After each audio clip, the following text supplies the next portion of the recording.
Hello, everyone. My name is Louis Adam. I'm the General Manager of the Canadian Multiple Sclerosis Society, Quebec Division and Atlantic Division. I'm very pleased to host this webinar. Thank you for being here in such large numbers. This is the series Hear from the Experts, hosted by the MS Society of Canada. Thank you so much from the outset to AMD Serrano for financially sponsoring this series of webinars. Thank you. Without you, this series would not be possible. I'd like to remind you that tonight's webinar is being recorded and you'll be able to view it on our YouTube channel. You will receive an email giving you the link to the recording when it's available. If you have any questions during the presentation, please enter them in the chat box. And you can ask your questions in both languages. I want to wish welcome to all participants on Facebook too. You can also ask questions. We'll try tonight to answer as many questions as possible. And please do not ask questions of a personal nature.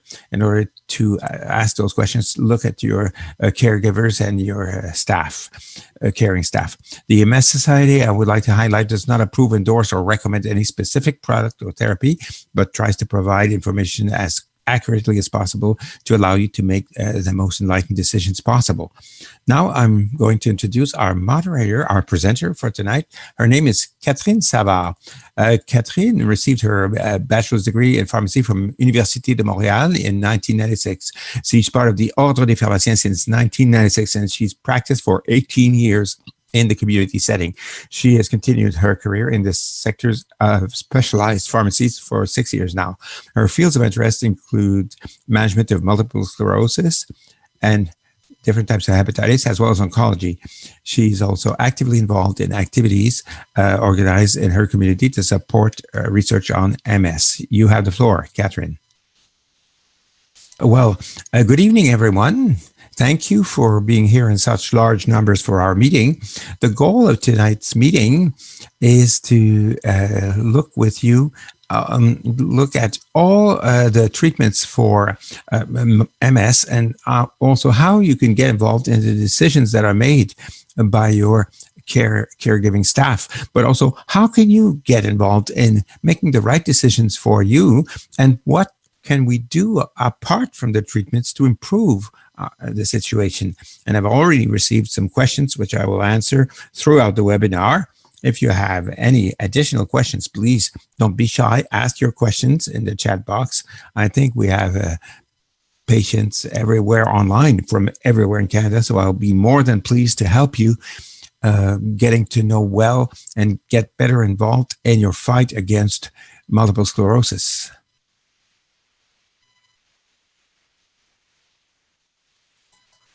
Let me just try to change my page. Here we go, voila. So we at the pharmacy La Rivière and Massicotte, we're a specialized pharmacy. So MS is one of our fields of expertise, and we're greatly pleased to get involved in this webinar to be able to help you seeing things clearly. The objectives, learning objectives for this webinar tonight is to better understand and distinguish between the available treatments, what's offered to you. When there's a treatment transition, which is either imposed by, required by the disease or by the insurance, how can we transition from one treatment to another? Vaccination is also a hot topic these days with COVID, and even before COVID, several patients ask us, can I be vaccinated? May I? When? Against what? What types of vaccines? So those are things we will look at the end of the webinar, and you'll be better able to manage those questions. We'll also speak about natural products. Some people don't use any, but some people tend very much to use natural products. So we've got to be careful in the choices we make.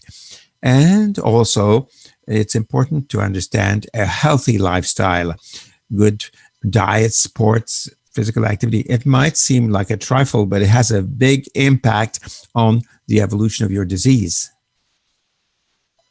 So let's see together the different diagnoses and treatment options. Treatment change, how to do the transition. Vaccination, can I? We'll also going to talk about support therapies for pain or bladder problems, fatigue, and all that. Then we'll talk about COVID-19. What are measures that vaccination? What will we do with that? May I be vaccinated? Natural products, diet, and lifestyle. Diagnosis and treatment options. The goal of the treatment for multiple sclerosis is not to treat, but to reduce the frequency of attacks and to slow down the course of the disease. The earlier treatment is started, the better the chances of reducing the number of attacks. So sometimes we have a diagnosis that can be done pretty quickly, but there are patients for whom it takes sometimes several months or several years before there's a diagnosis that the problem is multiple sclerosis. That's not ideal, but that sometimes happens. When doctors cannot diagnose quickly, those things may happen, but the earlier the treatment is started, the better it is. Treatment of attacks. Generally, we don't treat attacks because they often end up in a few days to disappear without treatment. But sometimes we can have very strong attacks that last over time. When that happens, we'll give corticosteroids to diminish the length of the attack.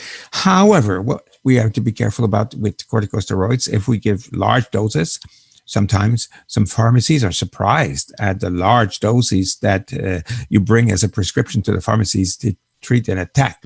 We have to know that long-term use of corticosteroids can play on your liver, the kidneys, and also reduce bone density. So we try not to give too large doses of prednisone or cortisone repeatedly, but sometimes we don't have a choice to treat a very severe attack.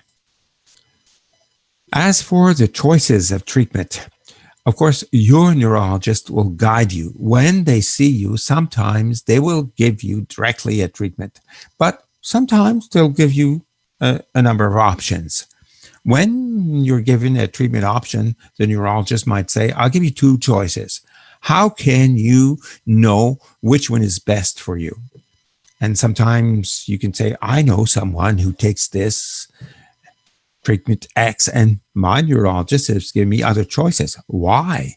So that's what we're going to take a look at together, the different treatment choices that are proposed to you. There are some questions you should ask yourself before making your choice. First of all, what stage is your MS at? What stage am I in? That plays a role in the choice of treatment. Then, what are the risks and the efficacy? Sometimes, of course, if there was a really super efficacious treatment without any risk, there wouldn't be any problem. Everybody would use that treatment. But depending on the stage of the disease and depending on the level of efficacy you want to get, there is a choice to be made. And there's a choice to be made in the mode of administration. Will it be done through injections, orally, or do you want to have it as an IV infusion? So those are all questions we should ask ourselves. You have a word to say on that. Your neurologist will give you the options, and your pharmacist also can help you make the best choice for you. So in order to choose appropriately your drug, your medication, the neurologist will look at you at what stage you are in your MS. There are 4 stages. There's a clinically isolated syndrome. This is someone who had an episode of neurological symptoms. Sometimes it's not always diagnosed at that time. People are not too sure that it's MS. It could be a one-time symptom that recurs only later. You don't always have a diagnosis at that time. Then there is the relapsing remitting multiple sclerosis. The majority of people are in this category. This means that you have attacks that may happen, and between 2 attacks, there is a relapsing period that could be shorter or longer. Some people will just have 1 attack and they'll never have another attack. But for some, it might recur. It becomes repetitive. In these cases, you have diseases that are a bit more aggressive. Then you have the secondary progressive multiple sclerosis. This is the so-called cyclic form that progresses towards a progressive form. And there's also the so-called primary progressive multiple sclerosis. This is where the MS constantly progresses and never remits. As for the different categories of treatment, that can be offered, there are like three large categories of treatment. There's the injection category that you inject yourself at home. I didn't put all the names of the treatments in the different grids, but to make things easier to understand, I'll use the commercial names for you. Generally, injections at home are interferons, or this is what we call the safe category generally. It's for people who want something that doesn't have too many side effects, but that has quite a good efficacy, but it's done through an injection. So you have to be able to handle syringes and needles. There are also another category, which is oral medications. Those are practical treatments. So it's easy to take. It's one tablet at home. Those are very practical treatment options. You have a little bit of monitoring to do, a little bit more side effects than the first category, which are totally safe. Mavenclad is not part of that category. It's a separate medication. You'll have Tecfidera, Fingolimod, Gilenya, and Aubagio. And the third category is IV infusion medications, which is in the category of very efficacious treatments, if we can say so. That means that you have to be a bit more aggressive to better control the disease. So for people who are in the category injection at home, very often those are patients who will have disease which is not too aggressive, and they will accept to handle syringes at home. It's one of the only drawbacks. You have to use needles to inject yourself because side effects are usually very light. Monitoring is complete blood count once in a while. It's not as required as with other products. It's usually done through your family physician. Generally, what you can expect from these products is certain irritation at the injection site. You can have pain at the injection site or skin reactions. You have to manipulate, handle safely. There are safe containers that are given to you. You have to recover them well. Don't throw them in the garbage, those needles and all that. With interferons, Avonex, for example, you have some flu-like symptoms that may occur, especially in the first months of treatment. But generally, there are no notable side effects, no severe or serious side effects generally. But if you have an advanced form of the disease or so-called progressive form of the disease, then you will not be able to use these treatments. You'll have to be a bit more aggressive. The second category is the practical category, oral medication. It's a practical option for people who don't like handling needles. Sometimes the neurologist at the beginning of a treatment will say, do you prefer to have an injection at home once a day? Or do you prefer having a tablet but with more monitoring? So the tablets that are given at home, you have Tecfidera, for example, which is taken twice a day. Those are capsules which you take twice a day. Of course, with Tecfidera, you have some side effects sometimes. You have flushing, hot flashes. That could be controlled with aspirin, which you take before taking the medication. And it's a progressive doses. We start with a small doses. The doses increases gradually so as to allow your system to absorb the side effects and react well to any side effects that can occur. If you go too quickly, you'll have too much flushing, too much hot flashes and belly aches and diarrhea. So you have to give yourself a chance when you start with oral tablets. Sometimes it can take 2 to 4 weeks before you're really comfortable with the treatment. Some people ask me questions. A lady is telling me that she's been taking the product for a long time and she still has hot flashes, flushing.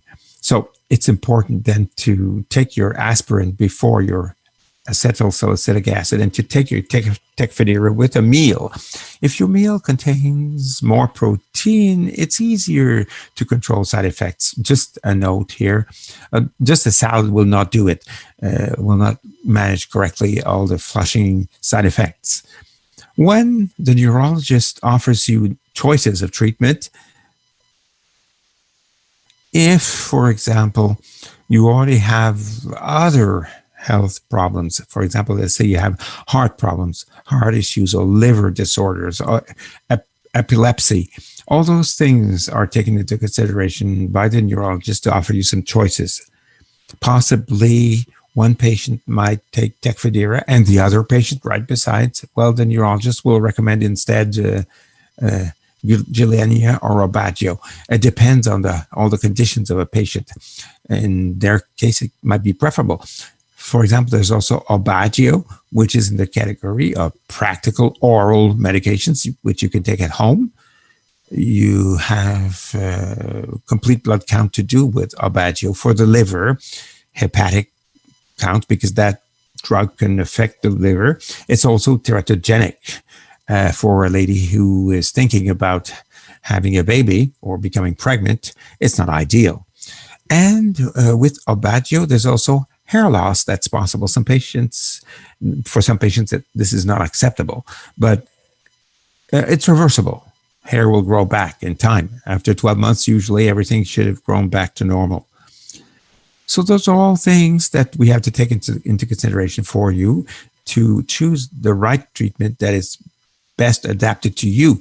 But what we have to say here is that it's not because a drug has side effects that you will have those side effects. You might have a side effect which is not on the list, or you might have other side effects. That's also possible.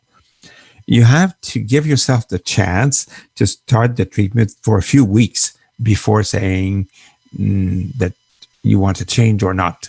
But you have to be comfortable with your treatment in the long term. So it's important, if you have side effects that are too intense or too uncomfortable for you, it's important to say so. Don't be shy, because those are treatments that will be taken for a long period. So don't be shy to say that you're not comfortable, but you also have to know which treatment will be best adapted to you.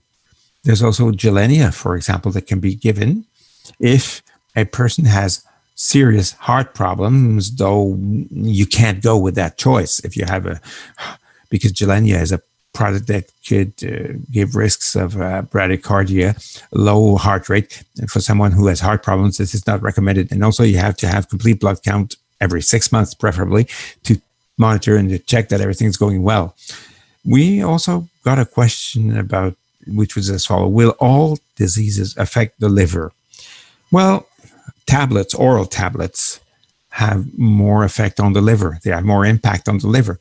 Injections, it's very rare that the liver is affected, but some patients did have side effects on their liver. So those are all things you have to take into consideration to make the right choice. When the stage of the disease is more advanced, or if it progresses quickly, then you have to go with quick efficacy, very efficacious drug. You can use Tisabri, which could be given as a first-line treatment if the disease is aggressive. And you also have Ocrevus, which has been popular. It was advertised on television. Everybody wanted to have Ocrevus. And the question I got is it a good idea to change my treatment and switch to Ocrevus? Well, it depends at what stage you are in your disease, because this all drugs have higher percentages of efficacy, but there's also more resistance or side effects. So it's not because injections at home are safer, but not efficacious maybe, but efficacy and risk have to be balanced. Of course, we'd like to have a silver bullet with zero risk and great efficacy. All the new treatments which are to come in the future, that's what they're aiming for. But we've got to be realistic. We would all like to have something that has no side effects, but it's difficult to have. And you have to go with the level of efficacy you need. There's also a drug that is called the Mavenclad. This is an immunosuppressant drug, which is especially for more aggressive forms of the disease, because this is a drug which will rebuild your immune system, which will be brought to zero and will restart your immune system. It's reserved for more severe forms of MS, so as not to put people at risk if your stage is not advanced enough. The official indication in Canada is for the relapsing remitting form, but it can also be used for the progressive form. Now, change of treatment now. If you've analyzed all this, you made your choice, everything is going well, you're happy, then they tell you have to change treatment. Why? Why would you have a change of treatment? There might be several reasons. For example, you started your treatment 2 or 3 months ago and you're not comfortable. You have too many side effects. Then we'll change the treatment. If your treatment is not efficacious, you have many attacks under your treatment, you have progression of your disease, then that's another reason for which the treatment might be changed. Or your insurance no longer covers you. That might happen. A generic came out and your treatment is no longer covered by your insurance. Of course, at the pharmacy, we have access to all the programs and we will try to keep you on your original treatment, but sometimes it's not possible. You have to switch, change treatments, or you can't stand injections anymore. You decide to go, you tried the syringes and finally you don't like them. You've been doing this for some years now and you have too much pain, or you can't stand injections anymore. That's another reason to change treatments.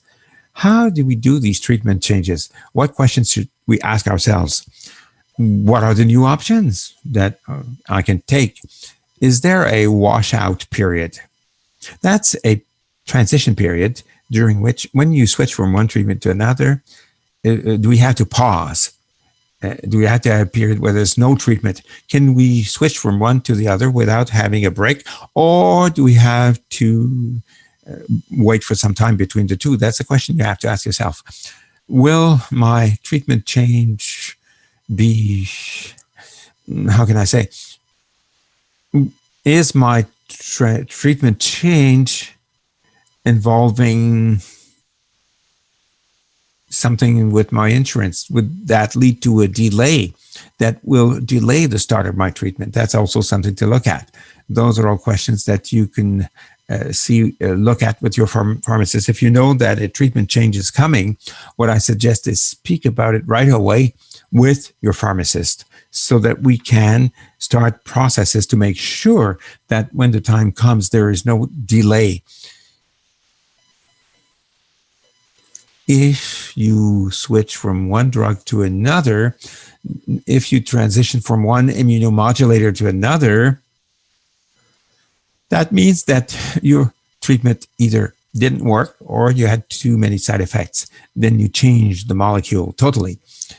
Depending on which product you were on, the first one and the second one, sometimes there could be a little transition period, a so-called washout period. So possibly when you terminate the treatment, you'll have to wait a week, 2 weeks before eliminating the first molecule from your body. This is the half-life of a drug. The half-life of a drug is the time it takes for your body to eliminate half of the doses. If you make changes that too quickly, the two treatments can accumulate and pile up on one another, and then you would increase toxicity and side effects. This is something you have to check. If you change treatments for a generic, that means that it's the very same product. It's totally equivalent. It's the same thing, but manufactured by another company. And then there's no washout period required. And you don't need a new prescription. That could be done directly at the pharmacy. It's always good to advise your neurologist about this, but there's no washout period. There's no delay.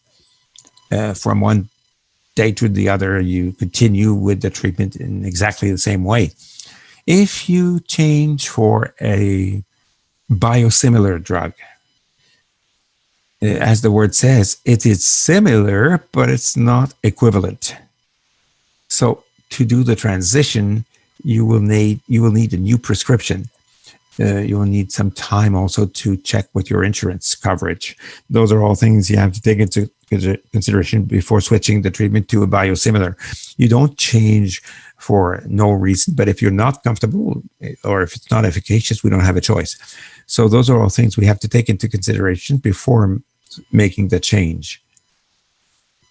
Now, the punch question of the date is vaccination, especially during the COVID period. We get a lot of questions about vaccination. Can I be vaccinated? When? Why? For what reason? So let's look at this together. You always have to evaluate things, the risk benefit. Live vaccines may be contraindicated. Most of the time they are, actually. So before getting vaccinated, you have to inform yourself about what type of vaccine am I going to get? What is my general state at this point? And what is my general health condition? And what MS treatment am I getting now? If you're starting a treatment, you've been newly diagnosed with MS and you're starting on a treatment, the ideal is to do the vaccinations 7 weeks before treatment. We're talking about general vaccines like the flu vaccine, for example. You always, can I be vaccinated against the flu? The answer is yes. But two things to check. What type of flu vaccine are you going to receive? Because there's more than one. The general flu vaccine is an inactivated vaccine. So there's no problem with that one. You can take it whenever it's the flu season for flu vaccination. If you have a safe treatment or in the practical section, the second column, with a daily doses, yes, you go whenever it's flu season, when it's vaccination season, at a time where you're in shape. Of course, if you have a flu or if you have a bronchitis, you have GI tract problems, it's not the right time to go get vaccinated. You go there when the vaccine season is on and one day that you're in a good condition. If there's a treatment that is to be given once a month, like Tysabri, for example, then we recommend not to go the same day. You can wait 2 weeks. After 2 weeks, you can go and get the vaccine, or leave a certain period of time before going to vaccination. That way you have less fatigue during vaccination. You've got to be careful. There's a nasal mist as a flu vaccine. This is a live vaccine. This is not recommended because since your immune system is a bit more fragile with the treatments, we want to avoid any risks of infection. So generally, most live vaccines are not recommended for MS patients. However, sometimes for an indication, there can be several forms of vaccine. For example, there's several types of flu vaccine. There's also the shingles vaccine that exists in different forms. You have an inactivated form, which is now available, the Shingrix. Not all insurance policies will cover Shingrix. It could be a Christmas gift. It's something you can offer as a Christmas gift if you need to be vaccinated, if you want to be vaccinated. But for people who are 50 years and over, this shingles vaccine is recommended, but you need the inactivated form. There is, for patients who are on Mavenclad, this is slightly different. If you know that you're going to start your treatment, we recommend that you have the vaccine 6 weeks before, whether it's live or inactivated, if you have to be vaccinated, because once the treatment is started with Mavenclad, it's useless to be vaccinated because it's not going to be efficacious before several months after the start of the treatment, since your immune system will not be able to manufacture the required antibodies. So if you're on Mavenclad, it's 7 weeks before starting the treatment. For the other treatments, get informed about what type of vaccine you're allowed to take, and always take non-live forms, inactivated forms, and go in a period where you feel good and where you don't have any other concomitant diseases during the same week. If you're tired, you're not comfortable, it's not the right time to go and get a vaccine. Then MS, generally, what we think is someone that has difficulty walking, mobility problems in the legs, but there are several other parts that could be affected by multiple sclerosis. The eyes, for example, or memory, muscles, nerves. It could be painful. You can have bladder problems, urinary problems. There are treatments which we call supportive treatments that can be given to relieve your symptoms. There are some patients who tell me now, I don't know whether I have an attack or I'm just getting older or am I just tired. Of course, white hair and wrinkles on the skin are not part of the symptoms that are listed usually, but those are all areas that you see here by MS, which we can relieve with supportive treatments, which I'm going to present now. Before talking about medication, physiotherapy and rehabilitation are there to help you. There's also stretching, yoga, Pilates.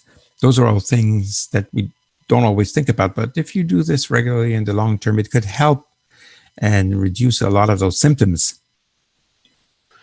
It could preserve your walking capacity. It could reduce complications, urinary disorders, and spasms. And there's also technical aids that can help you. Canes, wheelchairs. There's all kinds of tips, things that you can adopt. There's all kinds of things to make your life easier. I know that a lot of patients feel pain, spasms, and all that, which require some treatments. They often ask, am I better with my Neurontin, or should I use cannabis instead?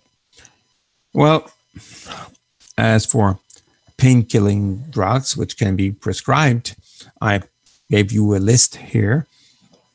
What you have to take into consideration with those drugs is that they're not only for MS pain. Those are drugs that are also given as antidepressants, anticonvulsivants against epilepsy and so on. The more products you add, the more side effects can be piling up. You could feel fatigue, you could have digestive problems and all that. So I would tell you, before going with tablets, try to have a better lifestyle with exercise. Try to control your pain that way. If it's not enough, you can add some drugs. But if you add some, go one at a time. Because if you try 2 or 3 tablets at the same time, and if you have side effects, we can't know which one helps and which one harms. As for cannabis, we received a lot of questions about cannabis. I would say be cautious with cannabis. There's a conference that's coming soon in Montreal for multiple sclerosis, and one of the aspects that is going to be dealt with is cannabis. And from what I hear, it might not be a good idea to go with cannabis, because cannabis can traumatize you, remove some of your energy, and can also affect your memory. So people were very enthusiastic and excited about this at the beginning, but be cautious for those who thought they would try to relieve their pain. You can also use Tylenol, acetaminophen, and ibuprofen. Those are over-the-counter drugs that can be useful to relieve the pain. For muscle spasms, you have muscle relaxants that are available. But there again, stretching exercises can help you a lot. And you have to do them on a regular basis, but I strongly encourage you to do these exercises, because in the long term, you'll have positive effects. There are medications that can be given against fatigue. I put 2 here, amantadine and methylphenidate, which is Ritalin, which is very well known, methylphenidate. Yes, that could give you some relief and help you with fatigue, but there's also some side effects that can occur, insomnia, headaches, and all that. So what we try. I don't want to bother you with this, but if you increase slightly your physical exercise generally, sometimes it's a vicious circle. The less you move, the less you want to move, and it will help you with fatigue. But if ever you need something additional, this is available, and you can also speak about this with your neurologist.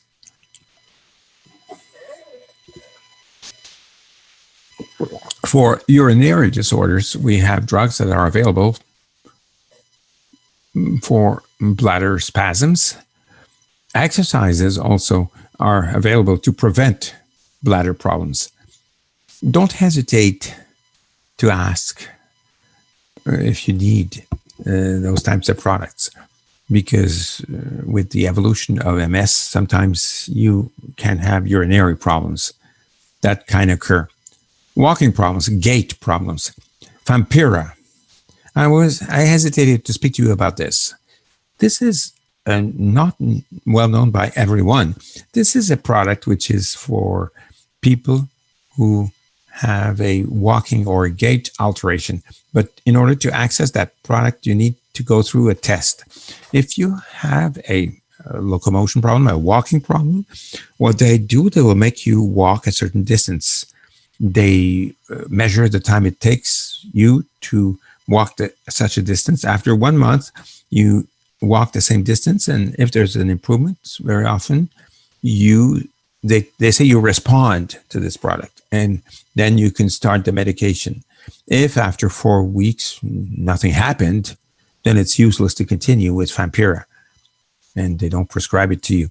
So I'm speaking to you about this because not everyone can take it. Not all neurologists also will propose it from the outset, because it's not a treatment that will slow down the evolution of the disease, but it's a drug that can help people if you have gait problems.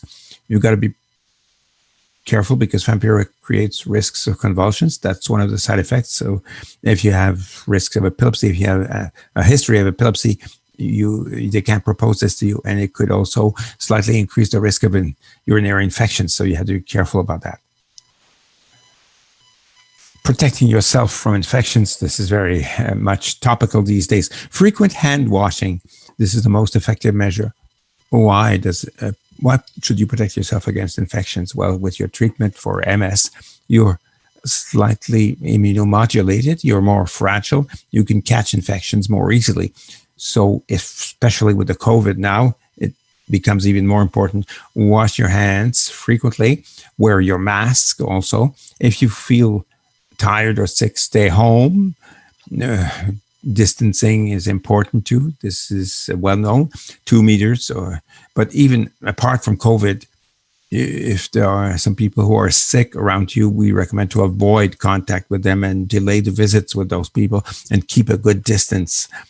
And sleep well, sleep a lot if you're tired, do exercise, eat well, drink lots of liquids. All that helps your well-being and slows down the evolution of the disease. What experts are telling us, what the experts say during the COVID pandemic about MS treatment, patients should continue to take their treatment during the COVID-19 pandemic. If for one reason or another you want to stop and take a pause with your medication, speak about it first with your neurologist, your pharmacist, or another health professional online, and don't interrupt your treatment during the COVID because of COVID. Right now, with the pandemic, there are treatment changes that were avoided. Maybe your neurologist spoke to you about transitioning to Ocrevus or Mavenclad. They spoke to you about this possibility. Currently, these changes, these switches are slightly delayed. We're going to wait a little bit until the pandemic has subsided so as not to put you at additional risk. If you think you have contracted COVID-19, then of course, advise your health care team so that they're aware, and then we'll see what measures are to be taken. But the important line to remember is not to stop your treatment now. Continue your treatment. Natural products, I know those are very popular with some people, natural products. What you have to know is that you don't replace your treatment by natural products. I don't want to, I have nothing to sell. I don't want to encourage you to consume a lot of things except one product, vitamin D. Vitamin D, it's like a gray area.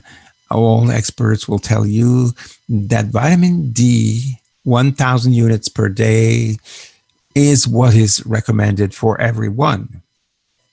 If you don't have any supplements, I recommend you take some vitamin D.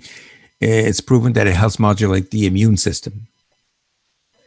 So I encourage you to get some vitamin D supplements. There are other natural products that are somewhat recommended. So if you want to take some of them, I name a few: calcium and magnesium combined with vitamin D that could help mitigate the damage to nerve tissues. It could be good. And bone loss too. Vitamin B12 contributes to nerve formation. It could be good for you too. Multivitamins, there's no problem with that. Omega-3 fatty acids. We had a conference about omega-3. You can find this in your diet. It's in flaxseed, but it's also given in supplements for those who are interested. But vitamin D is the one I strongly encourage you to get. I have a brief section here about plants and spices. We're not going to have a recipe program tonight together. We're not going to cook anything, but I've already had someone who told me that in order to lighten up the treatment, they replaced a couple of doses by turmeric. This is not recommended. If you want to add things to your treatment, to put all chances on your side, I've listed here a number of plants and spices that can be used, but that doesn't replace your treatment. Turmeric, ginger, cinnamon, and all that. Selenium enhances the immune function and the metabolism. Those are things that can be used. Products to be avoided, of course, if you had some, it won't kill you, but it's not recommended as much. Try to avoid echinacea, which has effects on the immune system, which we try to avoid. Cat's claw also is not recommended for multiple sclerosis. Cat's claw is given for arthritis problems, joint arthritis, bone arthritis, osteoarthritis too. Melatonin is a question that we're often asked. Melatonin is in a gray area. Some studies say you shouldn't use it because it will have an effect on your immune system. Other studies will say for people who have MS, they have a melatonin deficit. It could be beneficial for them. So I'll give you my personal opinion on this. I'm telling you this. If you want to try melatonin, why not? What you have to know is that melatonin doesn't solve all the insomnia problems. You need to have, if you have a deficit, it could help you. It doesn't work with everyone, but if you want to try it, and if it helps you sleep better, well, so much the better. Use it. It's better to have a good night's sleep by taking a little melatonin than to go without it. There's no studies say the same thing. No two studies say the same thing. But if it works well for you, so much the better. In the long term, it hasn't been studied on a very long period. But if you want to try it for a longer period to see if it works well for you, it's something that could be considered. For lifestyle and diet, that can look like unimportant sometimes, diet, but in the long term, it has a very big impact. For diet, what I recommend is to avoid or reduce sugar, salt, red meat, and alcohol. Those are all things that can increase the inflammatory process. And in multiple sclerosis, as we know, inflammation is not recommended. especially if you can cut your salt, mostly. Cigarettes, smoking. We've seen in studies that tobacco can speed up the progression of MS quickly and even cause the relapsing remitting form to change to a progressive form more quickly if you smoke. So stopping and go through smoking cessation, that would be important. Stop smoking. We also see that extreme temperature changes will increase pain. So try to avoid spas, for example, or hot yoga, or anything that can increase your body temperature. That can give you the feeling of having attacks or symptoms similar to attacks. So avoid large temperature changes, especially since a lot of heat can increase your pain and your spasms. Exercising is good for body and mind. Physical exercise, physical effort is good for the cardiovascular system. Slight cardiovascular exercise. You don't have to run the marathon. We're just asking you to remain active. Do some light exercises that will increase slightly your heart rate. That has an impact on the disease. It's also good for the morale. It's good for people who feel depressed. It's good also for your line.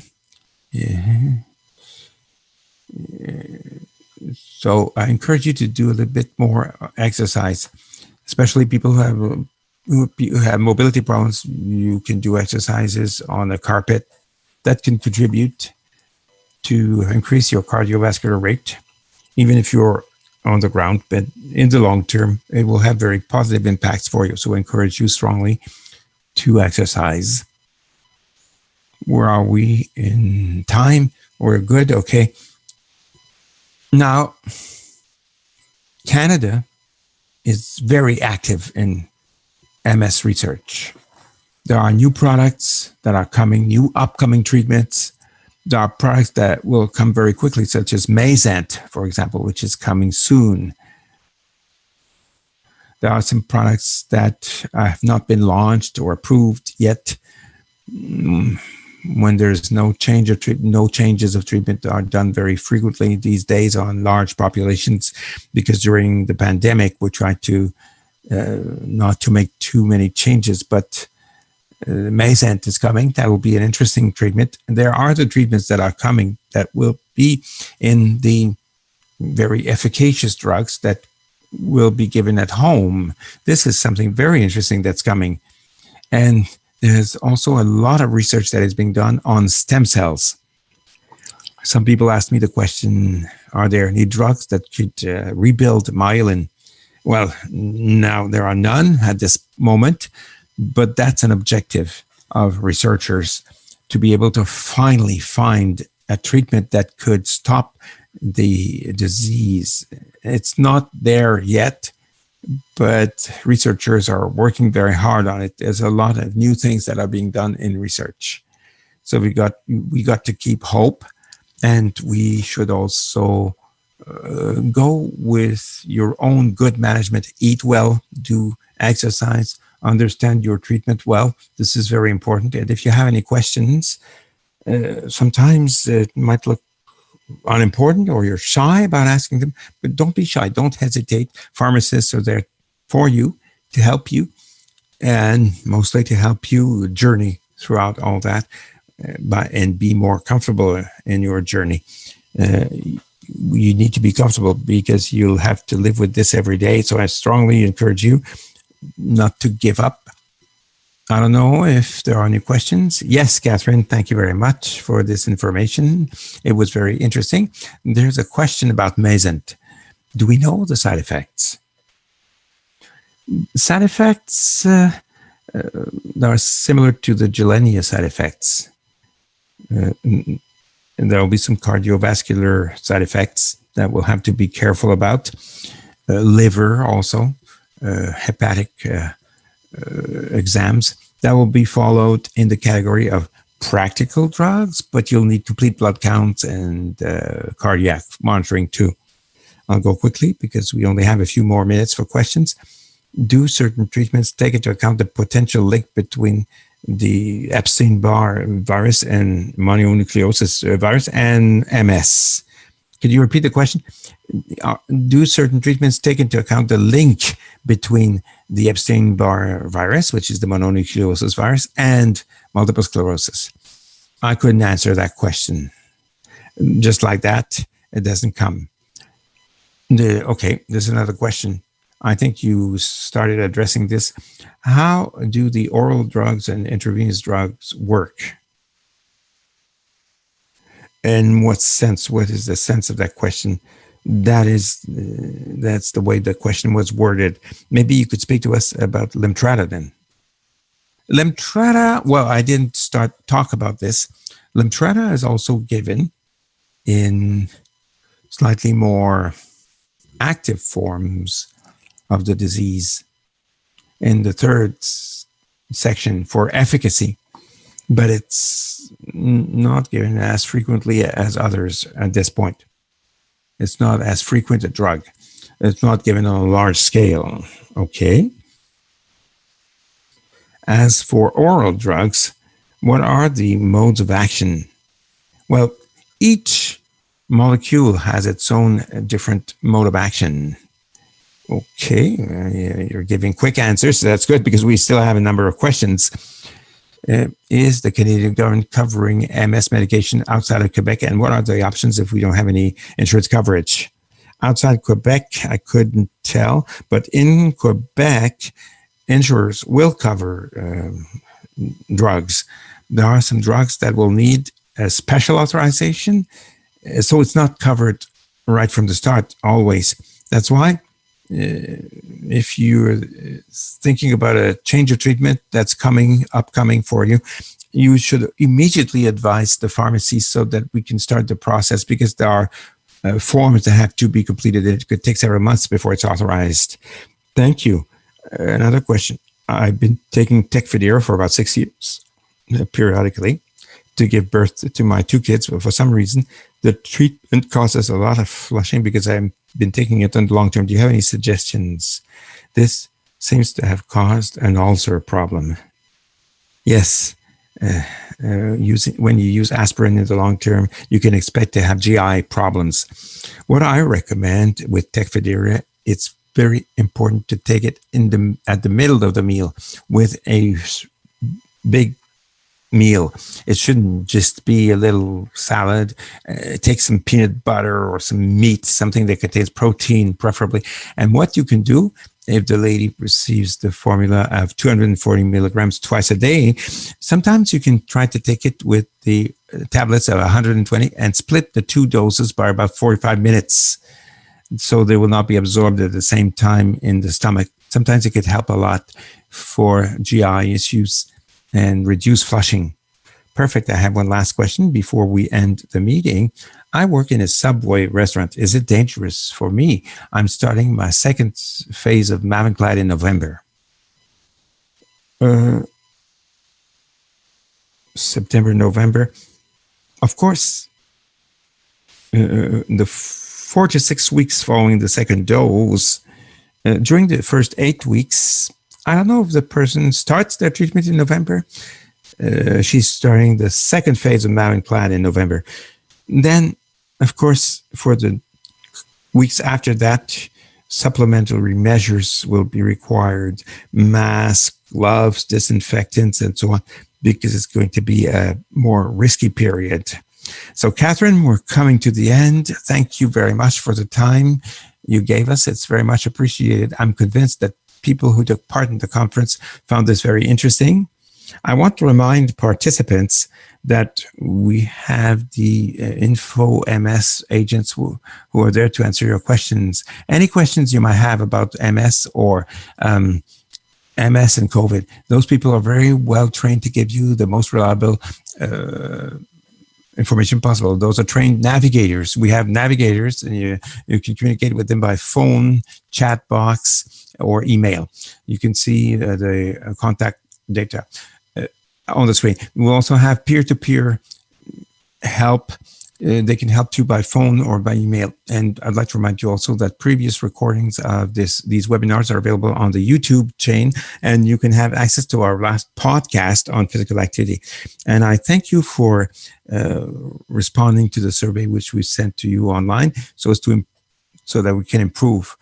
From now on, it's 7:59 is the right time to end the conference. Take good care of yourself, everyone, and follow public health directives and guidelines. Thank you, Catherine. Have a good evening. Wash your hands and put your mask. Thank you. Bye.